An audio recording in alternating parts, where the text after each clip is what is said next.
Okay, good evening, everybody, and welcome to the TNT pre-show, Season 2, Episode 4, sponsored by HSBC Bank Canada.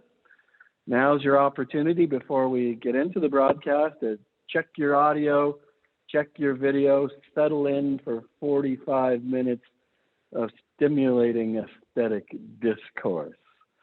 The COVID-19 pandemic is still upon us in BC, with health order restrictions in place until February 5th.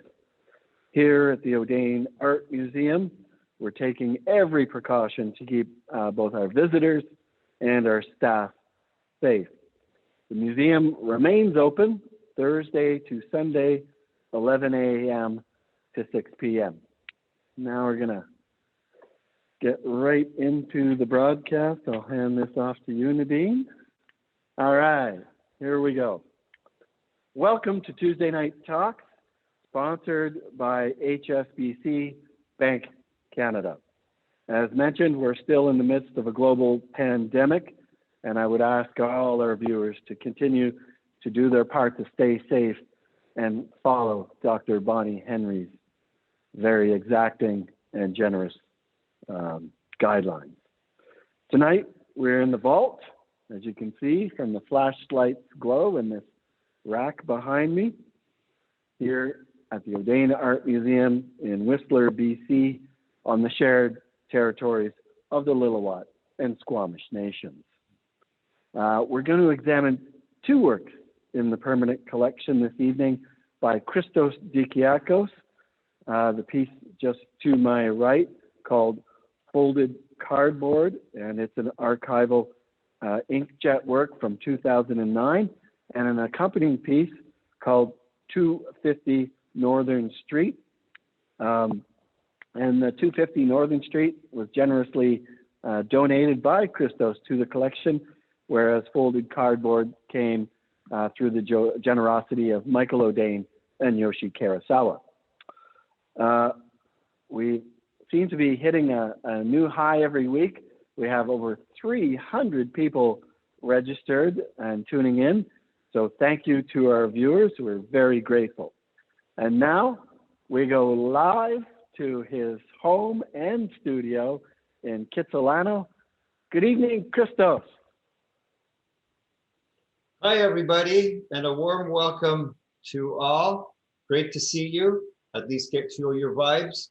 So it's an honor for me to be able to kind of give you a kind of a context of how these two pictures came about. Perhaps we can have the first slide. Yes, as you can see, this is the kind of typical kind of work that I've been doing over the past 50 years. My work is, as a photographer, has been situated somewhere between the documentary snapshot, of which this is, and also staged conceptual kind of strategies to photography. The other thing that interests me are the complexities of ecologies, of things that interest me in terms of cultural considerations, that deal with historical, philosophical, and also of economic behavior, and especially this part of False Creek, which has changed dramatically since my 50 years of looking at this place. If we imagine that we can put ourselves in a time machine and take one of these streets that go north-south, maybe two over to either, I think it would be Columbia or Alberta, to 1969, you would see the next slide of what Vancouver then looked like on False Creek. And here we are, August 1969. This is an unusual picture for me because to be a serious photographer in 1969, 1970, you actually photographed in black and white. But I decided to use color.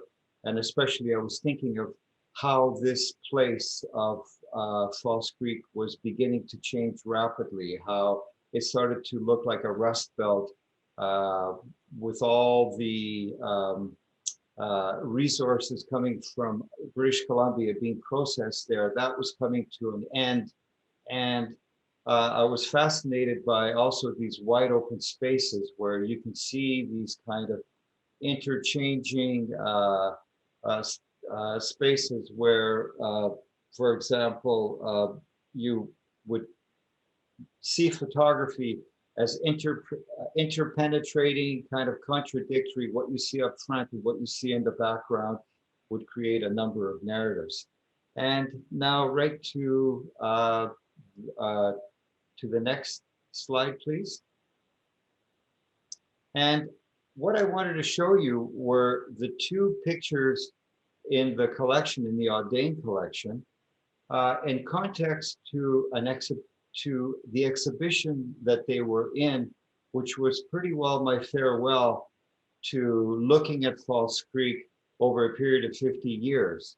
And also how these particular solitary drifters caught my attention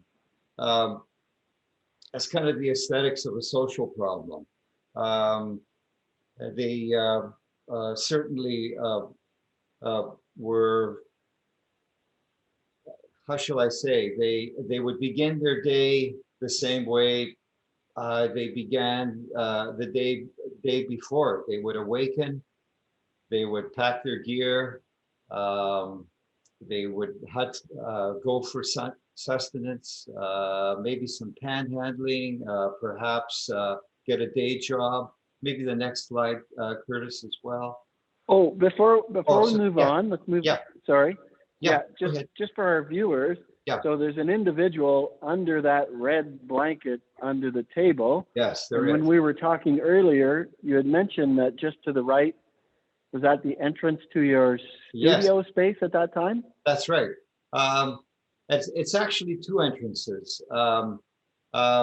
It's the entrance to the left is George Rummel's sculpture studio, and that was his workbench. So perhaps every other week or every other day, he would gingerly try and get these folks to move along while he was trying to do his work.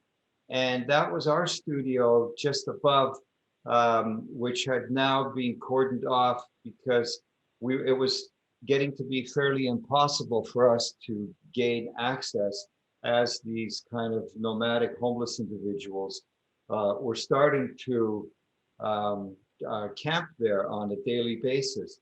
Luckily for all of us and for the majority of the homeless, the main floor of the studio around 206, 209 became a homeless shelter to put people out of harm's way.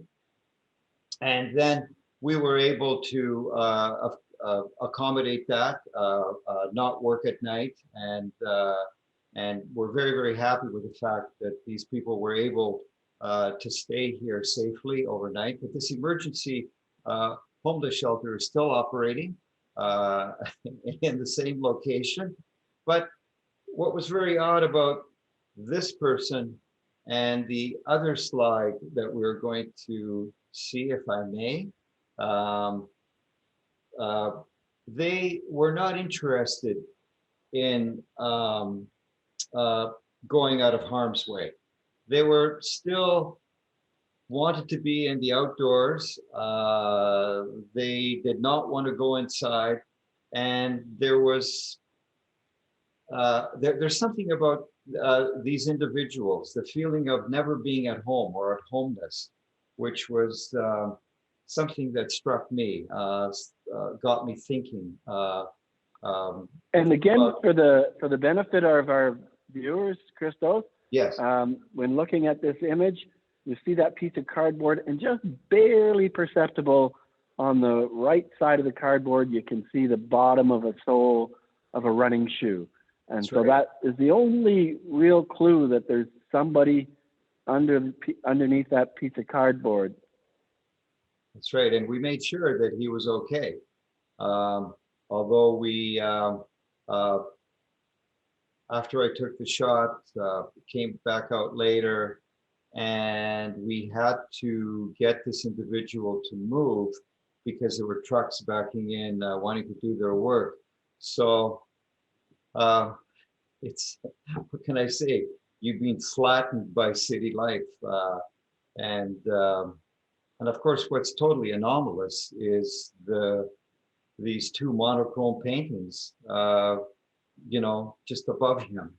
This idea of a picture of street life, of nomadic homelessness, this kind of untidy area, the little weeds that are growing in these fractured kind of places, and these two kind of high art kind of monochromes there in the street. So these two lost spaces with what you've referred to before as somewhat of an invisible population, which is very literal in these two images, was part of a larger suite of works that you showed at Catriona Jeffrey's old space. And so let's move to the next image, Justine. Yeah, I think I wanted to show you the context. And the context here would be my kind of peripatetic walks. These are the kind of perhaps philosophical walks that one would do with a friend or somebody else, and you would have a kind of a conversation of what you're seeing. The conversation that I was having here was basically with myself looking through the camera. And what was, in amongst these huge kind of decades of changes, this was the final kind of change in 2000, and about between 2006 to 2009. And I had proposed to do a solo exhibition just before the coming of Olympics as a solo show at the old Catriona Jeffrey's Gallery. And as I was going through, I noticed these individuals in context to also this kind of spectral kind of landscape, almost this kind of drifting, shape-shifting kind of major changes of False Creek. As you can see, the mountains have been completely obscured for kind of concrete debris. Everything seems to be building. The modern city seems to be the capitalist kind of picturesque that I would describe in the background is doing just fine. But up front, there is this kind of amazing change. And also, for me, a kind of a clue of what the kind of art that I was interested as a young student in terms of arte povera, where a lot of mainstream artists decided not to have a studio practice, not to be painters or sculptors, but to actually work with natural materials in the outdoors. And this kind of also gave me a kind of a perverse reminder of that. The next slide. I also find it interesting how the fence kind of hems in all these chunks of concrete from kind of spilling out of the foreground. Yeah, that's for our safety. Yeah, and also don't forget, the reason I think that was done was all this soil was deemed as contaminated soil. And of course, these are part of the massive removals that are happening here. This was a place of economic behavior. This is where all the blue collar jobs had occurred right up to the 1960s. And before that, and during colonial settler overclass, you had the village of Sunak. You had a whole list of sites and place names along here. And this was a rich, rich biosphere of hunting, of gathering, of sturgeon fishing, you name it. Happily to say that False Creek has been cleaned up. If you go along False Creek, you'll see a lot of seals, you'll see birds. I mean, it's actually coming back to almost its kind of pristine oneness that it was of many years ago. So let's Great. just scoot along. Yes, here's another picture of construction debris, almost looking at kind of a planet of slums, of just junk that's just being left here. But of course, it's temporary. I mean, as we know in Vancouver, nothing remains the same. And this was just a kind of a moment on part of my walks where I noticed that all this construction debris was dumped here. There's another story of which we will skip. But if you look to the left, there are 3 or 4 trees. That was called Hobo Flats. That's where the young men in during the Depression of Canada came to find jobs by way of the railroad. And of course, the railway stations were close by here. And of course, they were met, they demonstrated and they were met with a certain amount of police violence. So they camped here. They actually camped in this particular area, you know, in the 1930s. And also, if you see that big tower right in the center, right behind there was another area that was called Hobo Flats as well. So this particular dereliction decay is on the next slide. You will notice that it's completely cleared up. The individuals that were camped here, you know, the ones that appear to me that they kind of abandoned themselves and they're drifting through the kind of uncertainties of life. Well, they're all pretty well packed out of here as well. And they are now over to the kind of cultural old warehouses and facilities where I had my old studio, and I'm happy to say that a lot of those studios are still intact on the other side of Main Street, right around the center of that photograph. So again, this idea of drifting, these ideas of shape-shifting changes are about to take a major change. Maybe we can get the next slide. Now, here are the 2 panorama formats of pretty well the same location. One picture, as you can see, panorama is framed to your left, while the other one is not. It's open. And there's a reason for that, because the story is still not being told. It's a continuous story of this place. It's not going to be left flattened and empty because the Olympics are coming. The next picture, please. And here, we're actually an installation photograph of that 2009 solo exhibition. And you've already seen the 2 photographs to your right and to the center. And there's another interesting photograph, again, of what I consider high and low kind of architecture. And I'll talk about that in a little bit more detail as we move along, maybe to another installation shot.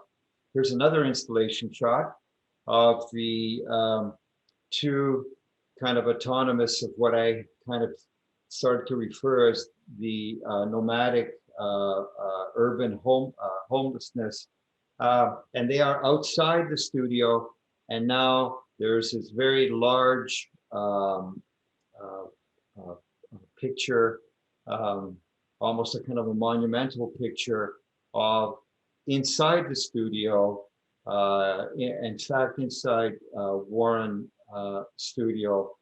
Murfitt's studio, which gave me a much better look through the construction, the new construction, the feverish new construction of the Olympic Village, which we'll get a better chance to see that picture in more detail.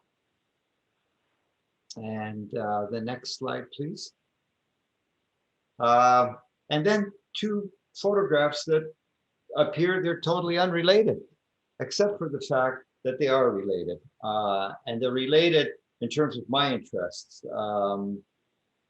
One is this kind of poetic drifter, this Scotch broom that just kind of appears and is making the announcement of spring, and perhaps something else symbolically as the Olympics are coming. And the other is my friend Jerry Wolfman, where the Wolfman family for years and years owned one of the only stores that we had to get your outdoor gear. And I didn't realize at that time that he had a deep interest in collecting and also in the sale of Northwest Coast art. And maybe we can have the next slide and probably get into a little bit more detail. Okay, so again, I wanted to find, in amongst, what you're looking at and what you're considering to take a picture. This is a snapshot. I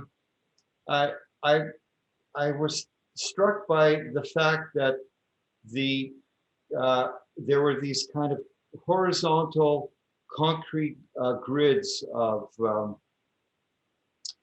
what we would consider as kind of highway concrete pylons that were stacked so neatly, completely blocked out all those views that one would expect to look at to the city, to the foreground, to the background, probably leftovers from the spectacles of the Indy race, and also the Scots broom. And the Scotch broom, of course, was brought here during the settler days by the Scots with all their garden seeds and for whatever they required to set up a home in their new world. And of course, there it is. It makes its appearance for us. And also the promise for the athletes, I would expect, is Olympic gold, and as well as for the spectators in the country. And the next. Wow, that's a very, very excellent layered meetings to. Would you consider this a weed in its current iteration? It is I understand it's a fairly noxious weed along the Malahat Highway and all through Vancouver Island. And I know that there are many volunteers trying to get rid of this stuff, and and as it's taking a toll on the natural indigenous plants. So, anyways, this drifter comes in the picture, but I just could not resist taking a photograph. While on the other hand, as I mentioned to you earlier, Curtis, there were many other people who had set up in a much more permanent way their kind of adobes, much more not just sleeping under workbenches or cardboard, but actually making temporary homes in little parking lots or whatever. But I didn't want to photograph them. I thought it would be just too intrusive, and that was not my intent. Let's see, what do we have for next? Let's go to the next image, Justine. Yeah. Here we go. Okay. Again, the layer, the interpenetrating kind of counter-influencing kind of narratives that always interest me at looking at pictures.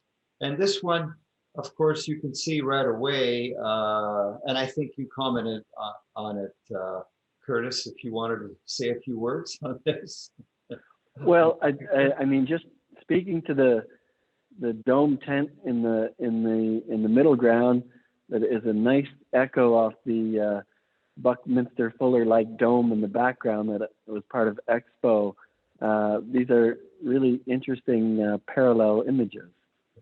Yeah, very true. And of course, I wanted to show the old spectacles that had occurred here, the old public spectacles, and what we also referred as the golf ball.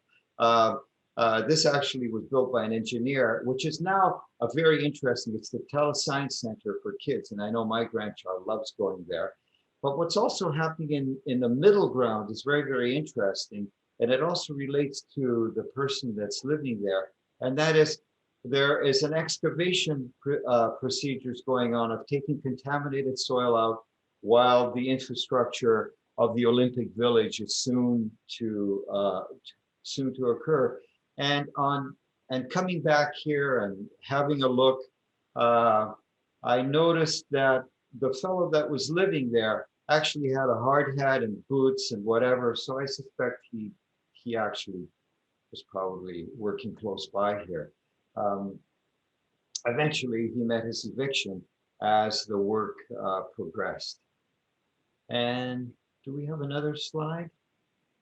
Sure we do.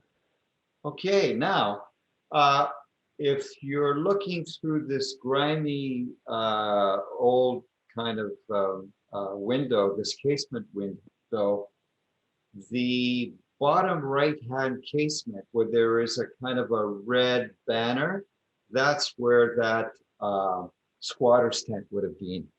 And now we're looking at it from a different vantage point, but everything has changed. We're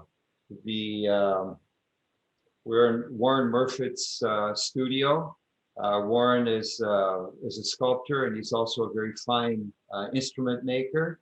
And I wanted to take this photograph as we were all worried and concerned in terms of what we felt was going to be the cultural flattening or disappearance of our places of work, of where these old warehouses since the 1920s and 1930s were spaces of kind of economic behavior. Now, of course, they changed to cultural production, and we were kind of terrified looking ahead and seeing approximately a dozen or more cranes and the big game change that happened in Vancouver. It becomes a kind of a world address. Everybody wants to live here. Everybody wants to buy property here. And we thought that this was the coming of the end. I kind of felt that I really loved the possibilities of taking a picture in a very busy kind of workshop kind of environment and thinking we're in the artist's bunker. And at a particular time, whatever's happening over there is going to annihilate us, or we're going to be evicted. Luckily, since that picture was taken in 2008, 2009, everybody's still there. The shelter, the emergency temporary shelter is still there. And it's something that the city bureaucrats have finally listened to the importance of cultural production, of not only of the arts, but of making available affordable space. So that's inside the studio. Now, maybe we should just go back and kind of recap on what. Oh, you had one more image, actually. Yeah. It's I think it's Jerry. And again, what I wanted to say here is I was very, very attracted to wanting to take a picture after Jerry let me in, after my inquiries, seeing this little sign saying Indian art for sale here, while I'm trying to buy some outerwear, getting ready, and some boots to go to Haida Gwaii. And this very kind of small sign in a door. He opens the door, and voila! I'm kind of flabbergasted to see that Jerry has had a long time interest in collecting Indigenous art, as I had for many, many years, and at the same time wanting to photograph this and seeing it and asking him very, very many questions, because it appears like a curio shop. Like, of course, this is not the collection that the Museum of Anthropology has, or it's not the collection that an art museum would have. This is the stuff that Jerry would buy of the indigenous carvers who live on the downtown east side, who would reassemble them and sell them elsewhere. But it's also the place which fascinated me, that you could buy something for $100 or for $100,000, because he was also a collector. He was also involved as with desirable impulses, as very many non-native people are, to collecting Northwest Coast art, which engages us in local knowledge, and also in terms of the Northwest Coast art in general. So the sculpture in the background is actually by Bo Dick, and that's part of Jerry's collection, as a couple of other things. While the other stuff appears as kind of tourist, kind of curio items. Is there anything else? So let's recap the final two. We'll get back to the two images in this collection. The recap. I think the only thing I wanted to say was that Hollywood had always colonized what these solitary homeless drifters, the poverty was, and of course they colonized it by making all the popular movies. The most famous was The Tramp, who of course was the dreamer, and that dreamer of course was Charlie Chaplin, because no matter how difficult it was in his poverty, in his struggles in life, he always came out with a laugh for us, with a sympathy, with a kind of humanness. The other person that was always used in Hollywood was the bum, the inebriated, the person that was always drunk, the kind of good for nothing. People who had substance abuses.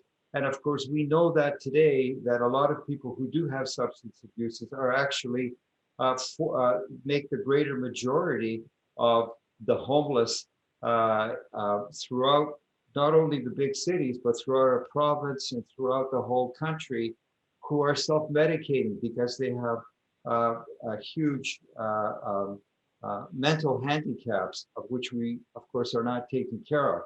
This particular fellow here, I had the pleasure to meet actually at the Vancouver Art Gallery, because he found out that his picture was there. It was a very interesting meeting. He told me that was one of the low times in his life, and that he at first was very angry to see it. And then I asked him to talk about it, and he, at the end of the day, he was fine. He was fine with it. I think there you have it. Unless you have some questions for me. Sure, we do. And thank you. That was very insightful contextualization of both these works in the collection. We're going to go through 4 questions. The first comes from Kate in Vancouver, and she asks, is there anything that guides you when you look for a subject to photograph? Well, I think what guides me first is to have a good idea of what I really want to do. And I'm thinking of all the kind of interesting kind of ecologies that are kind of currently are perplexing me or making me interested. And how am I going to actually determine that particular subject matter? And how am I going to decide upon it? Takes me really a long time before I actually think about taking a picture. Sometimes I do an enormous amount of research that comes up to nothing, bupkis. Other times I actually hit on something by sheer luck.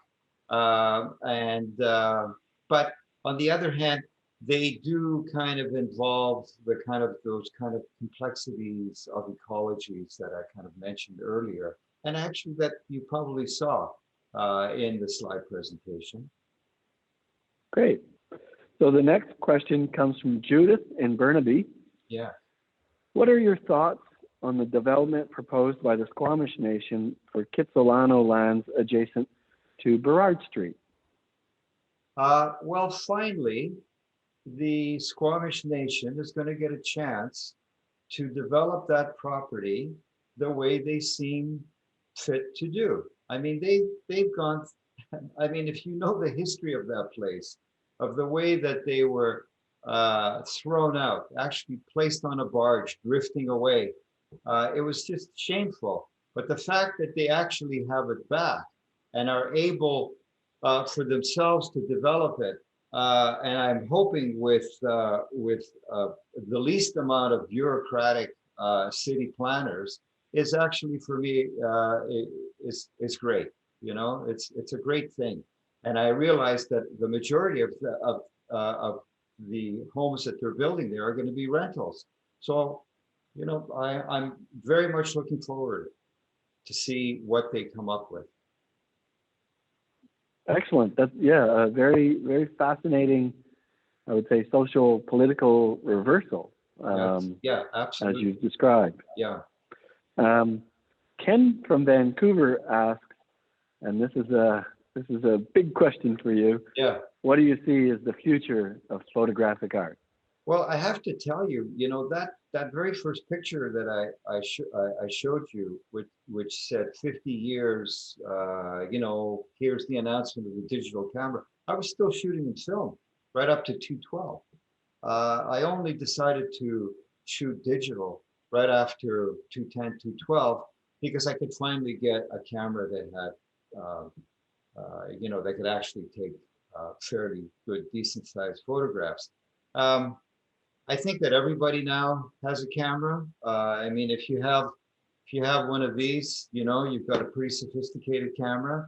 I like the fact that back, you know, in the 50s, everybody had a Brownie. Now everybody's got their own camera. I don't really enjoy the fact that people are just shooters, you know, shoot. I would rather see them be a little bit more considerate of what they want to photograph, how they see themselves in that particular process. But the idea that it's become so popularized and so egalitarian makes me very happy. But for the future, excellent. I can't tell you. Better smaller. Okay, and the last question, and we're both fairly sure that this is a mutual friend. Yes. Lamb in North Vancouver. Yeah. Hi, Lamb. What new projects are you working on, and how has the pandemic affected such new projects? Well, you know, during a pandemic, nobody really wants to have a solo exhibition.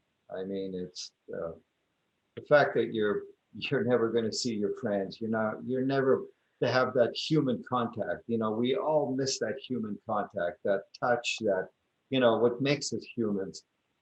So I guess what we do, especially people of my age, we look back at our archives. We look back at projects that we didn't finish, projects that we thought perhaps we should give a second consideration. And that's what I'm doing now. A project that I started called Ecotopia, which was a way of looking at the Pacific Northwest coast, which comes from a novel called Ecotopia, kind of an early kind of alternative novel, which talked about the breakup of North America along the Rocky Mountains, that it becomes its own egalitarian, ecocentric kind of country. And so we have a lot of more relationships north-south in British Columbia than we kind of do across geographically in terms of the environment, in terms of ecology. So that's what I'm working on. Well, let's go to the image of that portfolio, Justin. Yeah. So here's where I left off. I opened up this folio. I like to work in folios. As you can see, I have a very famous folio here by Marcel Duchamp, The Green Box.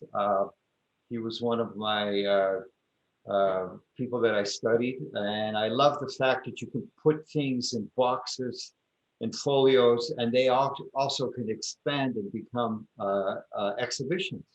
And then put back together again nicely without the worries of having a huge inventory. Okay, and then there's one last folio image we have here. Yeah, there it is. Just opened, reconsidering it, and I have some ideas now of where I want to take this. There's a lot of how far back do some of these images date? this would go.